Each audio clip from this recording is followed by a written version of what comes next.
Kakati akakadde akamu n'ekitundu ke musaba abaana bankuba kyeyo kaaki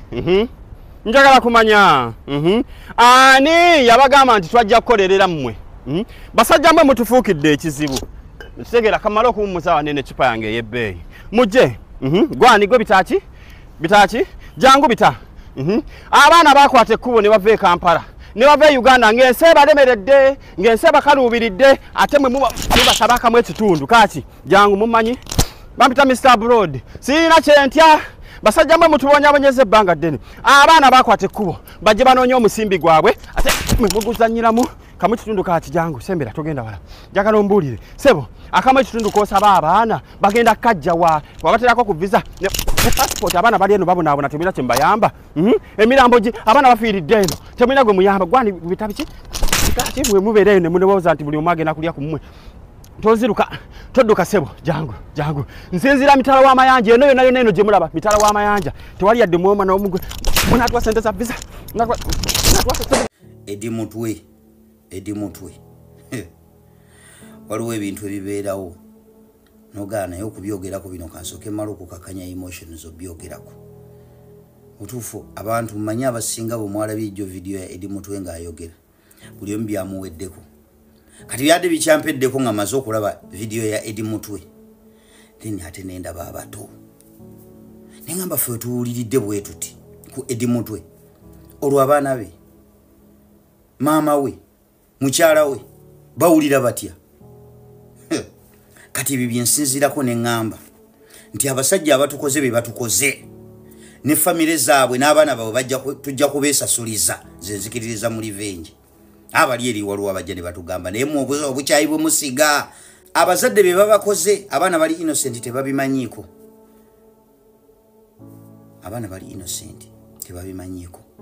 kati njagala otunuulire abaana ba Edi Mutwe kye bayitamu kibagwana nga bamaze okutunuulira embeera ya taata waabwe bwali kye bayitamu emotionally kibagwana gw'obanga naawe wabadde otunuulira Edi Mutwe n'obeera shattered kati mbuulira abaana be maama we mukyala we bawulira batya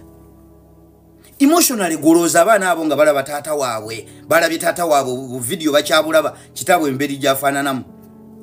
bwe kuba kusoma basobola oconcentratinga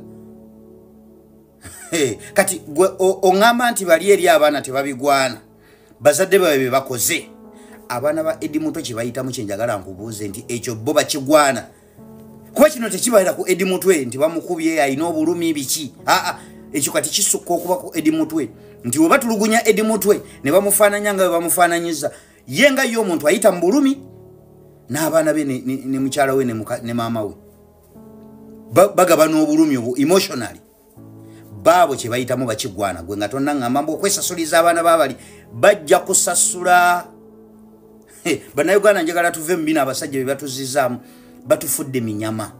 twefudde abagoberezi b'amateeka twefudde abantu balamu ebyo tebirina kye bigenda kutugasa nze nzikiririza mu revenge era nze omuntu yenna alinkola ekintu kyonna omuntu yenna alinkola ekintu kyonna ebyo bibakola abantu oline mabulemi kunoonya neyinja kutetenkanya ne bwe kuli bakutunda byange kusobola funa resources kwesasuliza nje kikola ne famire zammwe abaana oba kikyo abaana ki mumuyinza okuba muliko security naye abaana bamwe balina gye basomera tuba tujja bayigayo nze mbanja bayigayo gye basomera ate mbateekako security mu baana bannaabwe mbanja kuyigayo kuba mubeera mu bantu temubeera mu nsiko kati abaana bamwe bagenda ku masomero ne basoma kugambye ndi bayigga bw'oba gwoliko security nga sobola kwesasuliza enju tuba tujja zikabyako amaziga essaawa eno ge mukaabya abaana b'abannammwe oba famire z'abantu amayumba gaabwe olwaliro mugajjuza amaziga n'ennaku nammwe famire zammwe tuba tujja bajjuzaako ennaku ku mitima bwe tuba tetusobola baccessinga at least tujja kunoonya famire zammwe zisinza kuleka muntu bo babeere basanyufu sibanyimbo ate tulinda tulisisinkana ewa Katonda nze byo sibikiririzaamu ebyo betulisisinkana wadde nga nkimanyi tujja kusisinkana Haji Kyanjo tamanyi myaka gyagenda kwebakiraawo kumusisinkanya naye yamukola kye yamukola kati ebyange mba njagala tudiringe nabyo ku nsi Nebyo byokubeera omuntu mulamu gobeere mu nyamanga bakuyigga ati munnange toyina kukola boti oyina okuba omugoberezi w'amateeka ku saidi yange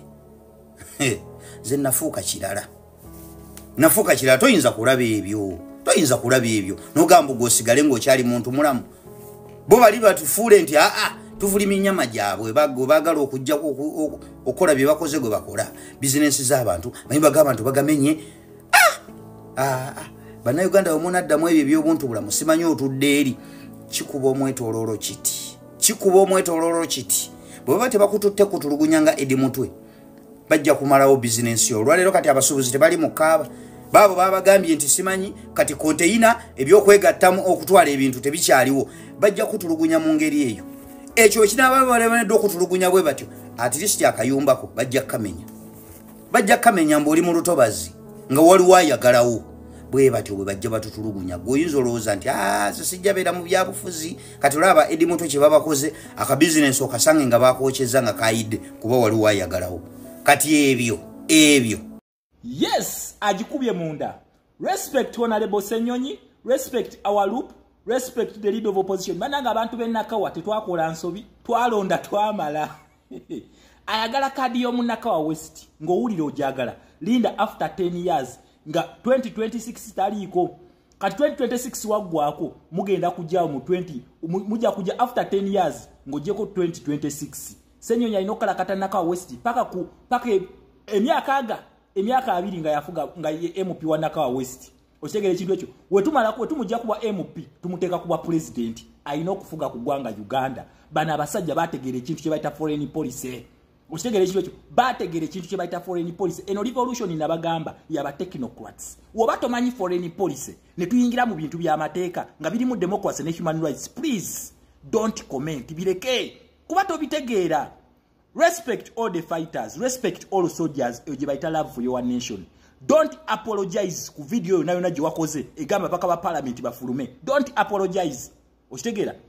ekyo Uganda kye yali ebulamu. Uganda yali ebulamu banna Uganda abayimirirawo ku lwensi yaabwe. Bakitaffe bo bazinganga buzinzi mikono. Senga ali generation yaffe mbakakasa age limit teyandiise. Senga ali generation yaffe mbakakasa term limit teyandiise. Senga ali generation yaffe.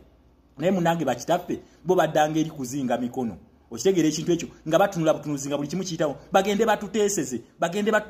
because of your pressure we are there kakati NRM yabyeteesereza nebyewandiikira nebyediscussingira nebyeyisiza mujja kutuwulira twabagamba tuli generation ndalamu kakati muzeyi Kagutema kwata abaana bafu bateeke mu court martial tugenda kwabika nawe paka mu ICC otulage nti no government eyise ekintu by decree. Yes kati twaga tubuli wa democracy bwati wa operating kwata abaana baffe obateeke mu court martial bakuwana eno bagita people power movement n'ekirala bakomuledi kambasabe ekintu kimu wobanga towasoma nkiddamu eno revolution tukimanye erimu abafumbi ba chai erimu abapoota erimu abavuzi ba boda okitegeera abadduka ku ssomero sigamba bana bavuga boda nga basoma ne babulwa emirimu ngamba bana abadduka ku ssomero mulimu abali emiyembe fena ekizibu kyaffe ye Museveni wetubanga tuzze ku level nga yeetaaga policies nga mu butuufu olimu ezo level ezalyanga emiyembe please towabula bireke okitegeera waliwo ebintu ebikusukka obwongo naye okubanga muyina essimu mwe mulowooza nti olina okwogera ku buli kimu waliwo ewantu nga weetaagisa bwongo if you don't know the stages biru zeyitamu okufuuka etteeka sirika bulijjo bye mbabuuza nga kuziraivu zammwe nti osabu meeting otwa submission yo tubulye stages biru zeyitamu tuli blockingide ku stage 2 ne tumublockinga kitegeeza democracy it is not shown democracy is seen alabibwa ng'akolebwa okitegeera ekyo kintu kye babaddemu agambye free sitting kitegeeza ba NRM beba occupyinze oludda lwa opposition tekikkirizibwa okitegeera ekintu ekyo tekikkirizibwa kakati Museveni tugenda kwabika nawe kimafia obwedda bulijjo mukukuta ne mubuuka zi stages ne muzibuuka kakati abaana bakuteze ndipo abaana mwe bali okuteekawo pressure ekyo kye bayita people power movement is going to influence the national unity platform tujja kufa nammwe our leaders mwebale thank you very much I give you credit Respect Honorable Senyonyi. Obubonero bwange obumalawo. Obubonero bwange kati obutwala wategera foreign policy n'ogimala. Yensonga wakigwa wandikira ne House of Lords eyo. Yensonga wamanchi tegedde. Lwaki handwriting yo yali inokubeera mu House of Lords. Respect. Ebyo ebyalema Winnie Kiza. Ebyo byokoze bye byalema bano simanyi bani bano bwe mwaddira mu bifuba balupu sibamanyi bampuuga abo bonna gundi ezo wansi kasasiro otwala tugende. Ekyo kyekyalema. Democracy has to be seen balina okumulabibwa. Kakati kabagalanga tane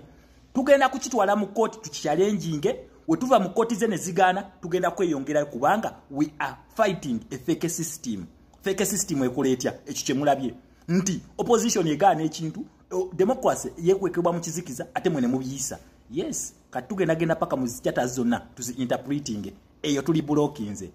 Katika Museveni kafa. Kafa nabagamba mwabali mu kirasi eno. Nabagamba tugenda kutuka mu Uganda. Mwe mumanche mulimpa. Nja kubasomesa chata zino. I have never been wrong. We have never been wrong. Tetuberanga ko wrong. We are always on the right side of democracy and human rights watch. Nabagamba we are the infinite class. Yes. Nembagamba never compare our notes with other classes. Kati senga mwabade mujeri bi notes bya bagamba bagende kuli we bamala okuliyisa then bagende mu court ogenda ku challenginga chinga already process yo namugise mu nga ntuufu ogenda challenginga chi kati sawe no tuine byo ku challenginga NRM yayisize ebintu byayo yabiyisiza Museveni yabalagidde ne babiyisa ku orders za Museveni ebera directive yalagidde side ye okitegere ekintu ekyo so democracy ta participate nze taba neba nange oba navawa katulumalanga mugamba kewana keyitakagezi banange ndi mugezi nkidamu wobanga tosobola ku interpreting chata zizenkola toyina right toyina moral authority kunjogera ko togirina wobanga oli omu kubali emiyembe atenga toyagala kusoma kuyiga please kwate simu we muting opinion gende eri mu zi challenge za kabata jobobeera zino nsonga za gwanga zetuliko ziri serious kati mwabaumba tutu abajja kuno ne mutandika okubuzaabuza abantu omuntu obuzaabuza wakiku eno revolution je tuyita mu sesose mu Uganda revolution ina direction eita mu human rights na democracy obato bitegera sirika toyingiri ate babitegeera kwefula oli mugezi nnyo musabula buli kye musanze ati mwamanyira katonda yabawala babandize emimwa kuvuma buli gwe musanze bakulu tumanyi okuvuma ne twasalawo tuwe respect tubeere basomesa okitegere ekintu ekyo twasalawo tubeere basomesa nengo okuvuma tukusobola tuloza nti olina ekigambo kyosobola okugera nze kyesitayogera ne twasalawo tuwe respect tubeere mu kifaananyi ekyokusomesa eggwanga abalala bayige bibatamanyi okitegere ekintu ekyo wali emiyembe wali afiizi kakati gwolaba n'abalala mwafuna embuto nga bukyali kakati ate olaba nti nze byensomesa bibi nnyo kyenkola kikyamu so I'll keep on the good work I'm doing. Respect all the soldiers, respect all the media fighters. Mwena abayiyewo omubiri, respect Mariam, Mr. Uptop Boss, Asadamani Makebe, respect. Never apologize for your country. Don't be apologetic to anyone. That is what we call patriotism and nationalism. The love for our country. Respect all my people them. Never compare our notes with anyone. Kubanga kuno kujudeko